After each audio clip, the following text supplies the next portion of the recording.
Dear student, hope you will be fine. Previous lecture में हमने software process के बारे में स्टडी किया था। आज हम software development life cycle models और SDLC क्या होती है स्टडी करेंगे। ये हमारा मोस्ट इम्पॉर्टेंट टॉपिक है सॉफ्टवेयर इंजीनियरिंग का एग्जामिनेशन पर्पस के हिसाब से। सबसे पहले हम ये समझते हैं कि बेसिकली लाइफ साइकिल है क्या। हम ये कह सकते हैं लाइफ साइकिल में सीरीज ऑफ स्टेप्स होते हैं, स्टेजेस होती हैं। देन आपके पास में कोई प्रोडक्ट अवेलेबल या फिर आप उस प्रोडक्ट को डेवलप करते हैं through a series of step. जिस तरीके से हम बात करें ह्यूमन बीइंग की, ह्यूमन बीइंग धीरे धीरे ग्रो करता है। पहले चाइल्ड, देन यंगर स्टेज आती है, देन ओल्डर स्टेज आती है। इसी तरीके से हमारे लाइफ साइकिल्स होती हैं। स्टूडेंट्स, जो हमारा लाइफ साइकिल मॉडल है वो हमें ये बताता है कि हम इसमें डिफरेंट एक्टिविटीज़ को परफॉर्म करते हैं और जिसकी हेल्प से हम एक सॉफ्टवेयर को डेवलप करते हैं, सॉफ्टवेयर प्रोडक्ट को डेवलप करते हैं। और ये जितनी भी एक्टिविटीज़ होती हैं वो सारी की सारी एक्टिविटीज़ एक सीक्वेंस में होती हैं। स्टूडेंट्स, हम ये भी कह सकते हैं a software life cycle is a series of identifiable stages that a software product undergoes during its life time. Software जब आप डेवलप करेंगे उसका थ्रू आउट लाइफ स्पैन जो होता है, उनकी सारी की सारी स्टेजेस जिनको हम आइडेंटिफाई कर सकते हैं वो हमारी सॉफ्टवेयर लाइफ साइकिल होती है। जैसा कि इसमें आपको बताया गया, ए सीरीज ऑफ आइडेंटिफिएबल स्टेजेस, ऐसी स्टेजेस जिनमें आने के बाद में उस स्टेज पर कुछ ना कुछ आपको चेंज देखने को मिलेगा सॉफ्टवेयर डेवलपमेंट में या फिर सॉफ्टवेयर प्रोड्यूस होने के बाद। स्टूडेंट्स, जो हमारा सॉफ्टवेयर लाइफ साइकिल मॉडल है वो हमारा डिस्क्रिप्टिव है, डायग्रामेटिक रिप्रेजेंटेशन है सॉफ्टवेयर लाइफ साइकिल का। मॉडल बेसिकली क्या होता है, मैंने आपको बताया था कि मॉडल जो है वो आपको एसेंशियल थिंग्स प्रोजेक्ट करता है। वो एक डमी आप कह सकते हैं प्रेजेंटेशन है किसी भी सॉफ्टवेयर प्रोडक्ट का जो आप डेवलप कर रहे हैं। स्टूडेंट्स, डिस्क्रिप्टिव इसलिए कहा गया क्योंकि जितनी भी स्टेजेस होती हैं उन सब में आपको ये पता होता है कि हमें किस तरीके से कौन सी स्टेज को परफॉर्म करना है। डायग्रामेटिक रिप्रेजेंटेशन इसलिए कहा गया है क्योंकि पिक्टोरियल रिप्रेजेंटेशन जो भी हम डिज़ाइनिंग करते हैं वो डिज़ाइनिंग आपकी फ्लो चार्ट्स के थ्रू होती है, टेबुलर चार्ट्स के थ्रू होती है या फिर ER डायग्राम्स के थ्रू होती है। स्टूडेंट्स, जो हमारा लाइफ साइकिल मॉडल है वो रिप्रेजेंट करता है सभी मेथड्स को जिनको कि हम किसी सॉफ्टवेयर प्रोडक्ट को डेवलप करने में यूज़ करेंगे और जिसकी हेल्प से हम ट्रांजिट करेंगे किसी एक स्टेज से दूसरी स्टेज में। ये मॉडल हमें ये भी बताता है कि जो भी स्ट्रक्चर कैप्चर हुआ है उस स्ट्रक्चर में हमने बहुत सारे मेथड्स को यूज़ किया है और इन मेथड्स की हेल्प से, इन स्टेजेस की हेल्प से हमने सॉफ्टवेयर लाइफ साइकिल मॉडल को प्रिपेयर किया है। स्टूडेंट्स, लाइफ साइकिल मॉडल जो हमारी वेरियस एक्टिविटीज़ होती हैं उनको मैप करने के काम में आता है।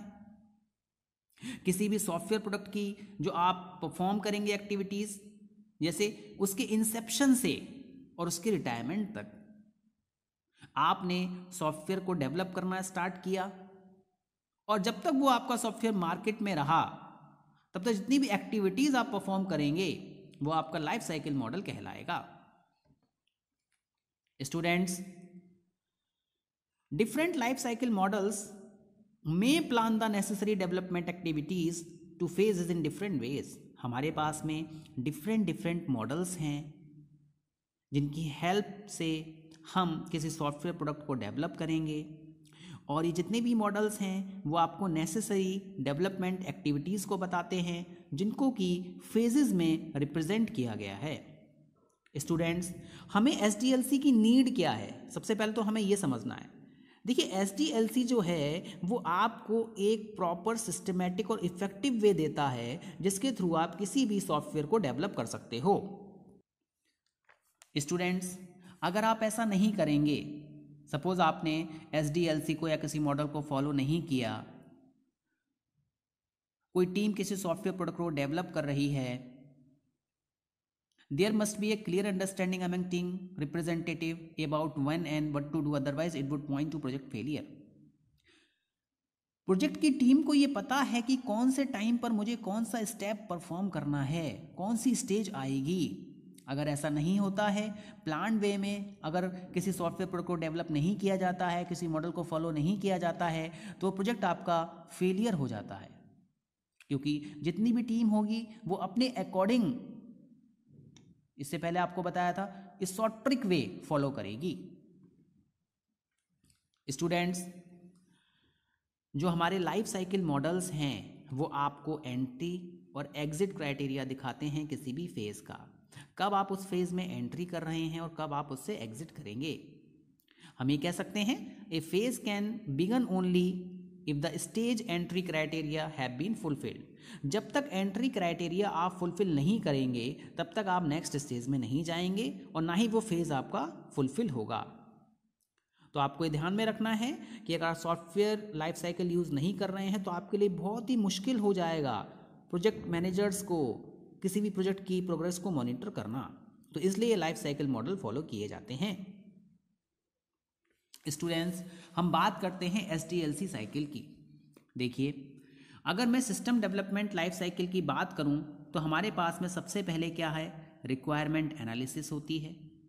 इसके बाद में डिफाइन किया जाता है रिक्वायरमेंट्स को, उसके बाद डिज़ाइनिंग होती है, फिर हमारे पास में हमारा कोडिंग पार्ट आता है, फिर हमारा टेस्टिंग पार्ट आता है, डिप्लॉयमेंट होता है और एंड में आपका क्या होता है, मेंटेनेंस होता है। स्टूडेंट्स, पहले स्टेज में बेसिकली क्या है, जो हमारी प्लानिंग एंड रिक्वायरमेंट एनालिसिस है, इसमें हम ये देखते हैं ये करी क्यों जाती है बेसिकली प्लानिंग, ताकि आपको क्वालिटी एश्योरेंस मिल सके, आपको आइडेंटिफिकेशन ऑफ द रिस्क, आपको रिस्क के बारे में पता हो कि इस प्रोजेक्ट के साथ में क्या क्या डिफ़िकल्टीज आ सकती हैं, क्या क्या रिस्क आ सकते हैं। यहाँ पर वो सारा डेटा गैदर किया जाता है। For example, what the customer wants to build, customer क्या चाहता है, एंड यूज़र क्या है, किन के लिए प्रोजेक्ट बनाया जा रहा है, इस प्रोजेक्ट का ऑब्जेक्टिव क्या है, ये सारी चीज़ें इसमें कंसिडर की जाती हैं। और आफ्टर दिस हम कह सकते हैं कि यहाँ पे SRS एक आपका स्पेसिफिकेशन होता है, एक डॉक्यूमेंट होता है जिसको प्रिपेयर किया जाता है कस्टमर की सारी रिक्वायरमेंट गैदर करने के बाद में। नाउ स्टूडेंट्स, अगर हम सेकेंड स्टेज की बात करें तो इसमें हम कह सकते हैं कि रिक्वायरमेंट को डिफाइन किया जाता है। जो भी रिक्वायरमेंट हमें मिली एनालिसिस करने के बाद में, उसके बाद में एक डॉक्यूमेंट प्रिपेयर किया जाता है सॉफ्टवेयर रिक्वायरमेंट का। Third stage, designing the software. जो हमारी थर्ड स्टेज आती है, इसमें हम सॉफ्टवेयर को डिज़ाइन करते हैं। The next step is to bring down all the knowledge of requirement analysis design of the software project. यहाँ पर हम फ्लो चार्ट्स बनाते हैं, यहाँ पे हम ER डायग्राम बनाते हैं, यहाँ पर हम डायग्रामेटिक रिप्रेजेंटेशन देते हैं जो भी हमारी नीड है। इट मीन्स यहाँ पे हम डिज़ाइनिंग को फुलफिल करते हैं। स्टूडेंट्स, नेक्स्ट स्टेज है हमारी डेवलपिंग द प्रोजेक्ट। देखिए, डेवलपिंग द प्रोजेक्ट का बेसिकली मतलब क्या है कि आप यहाँ पर कोडिंग स्टार्ट करेंगे और ये जो हमारा स्टेप होता है, यहीं से हमारा एक्चुअल डेवलपमेंट बिगन होता है। नॉर्मली 70 to 60% जो हमारा वर्क होता है वो रिक्वायरमेंट गैदरिंग का होता है, डिज़ाइनिंग का होता है, और डेवलपमेंट जो होता है सॉफ्टवेयर का वो डेवलपिंग स्टेज से स्टार्ट होता है। यहाँ से हम प्रोग्रामिंग की हेल्प से उस सॉफ्टवेयर को बिल्ड करना स्टार्ट करते हैं। In this phase we will write code. इस स्टेप में हम कोड को लिखते हैं।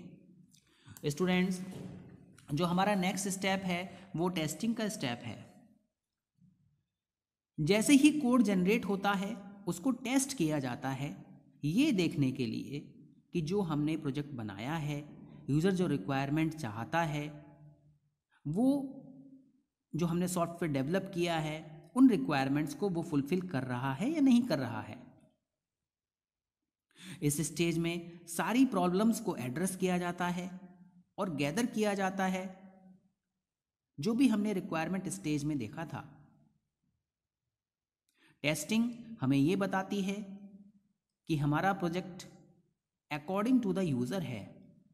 यूज़र ने जिस तरीके का प्रोजेक्ट यूज़र चाहता है, कौन कौन से यूज़र्स को वो टारगेट करना चाहता है, ये सारी बातें इस टेस्टिंग फेज में कंसीडर की जाती हैं। सिंपल वर्ड्स में हम ये कह सकते हैं कि टेस्टिंग हमें ये बताती है कि हमारा प्रोजेक्ट जो भी हमने सॉफ्टवेयर डेवलप किया है वो सही से रन कर रहा है या नहीं कर रहा है, वो सक्सेसफुल है या नहीं है। स्टूडेंट्स, इसके बाद हमारा डिप्लॉयमेंट फेज आता है। देखिए, डिप्लॉयमेंट का बेसिकली मतलब क्या है कि जो भी आपने सॉफ्टवेयर प्रिपेयर किया वो सॉफ्टवेयर आप कैसे डिप्लॉय करेंगे।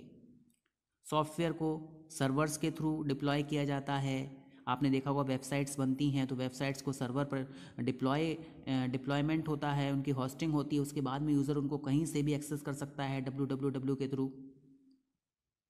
स्टूडेंट्स, आप ये भी कह सकते हैं, अगर आपको इसमें मार्केटिंग, आप कह सकते हैं इसमें पैकेजिंग, इसमें डिस्ट्रीब्यूशन, ये सारी बातें आपकी इस स्टेप में आती हैं। तो हम ये कह सकते हैं जब हमारा सॉफ्टवेयर सर्टिफाइड हो गया, उसमें कोई बग प्रेजेंट नहीं है, उसमें कोई एरर प्रेजेंट नहीं है, तब हम ये स्टेप परफॉर्म करते हैं। स्टूडेंट्स, इसके बाद जो हमारा लास्ट स्टेप होता है वो होता है मेंटेनेंस। देखिए, हमने क्लाइंट को अपना सॉफ्टवेयर डिलीवर कर दिया, सॉफ्टवेयर डेवलप हो चुका है, लेकिन रियल इश्यूज आते हैं कभी कभी। आपने देखा होगा, आप किसी भी टू व्हीलर्स को, फोर व्हीलर को परचेज़ करें तो कुछ समय के बाद में आप उसकी सर्विस कराते हैं, उसका मेंटेनेंस होता है। तो इसी तरीके से सॉफ्टवेयर में भी बहुत सारे अपडेट्स आते रहते हैं। कोई रियल प्रॉब्लम आ गई तो उसको सॉल्व किया जाता है टाइम टू टाइम। तो ये हमारे 7 स्टेजेस होते हैं SDLC के। Hope you have understood this one. Thank you very much.